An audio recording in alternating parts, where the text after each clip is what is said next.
দাদু ভাই, দিদি ভাই, আজকে রান্না করব ঠাকরির ডাল। ডালগুলো ভেজে নামিয়ে নিলাম। ডালগুলো ভেঙে পরিষ্কার করে নিলাম।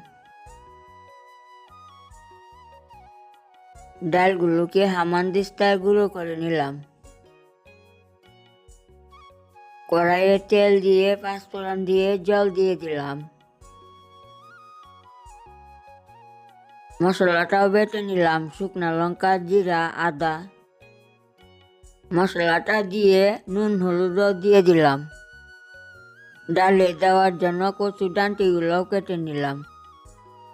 কাটা হয়ে গেলে ধুয়ে ডালে দিয়ে দিলাম। সাথে কয়টা কাঁচা লঙ্কাও ফাটিয়ে দিলাম। গুঁড়ো ডালগুলো দিয়ে হয়ে গেলে নামিয়ে নিলাম। ডালটা কেমন হয়েছে কমেন্টে বলবে। একটা লাইক, একটা সাবস্ক্রাইব করে পাশে থাকবে।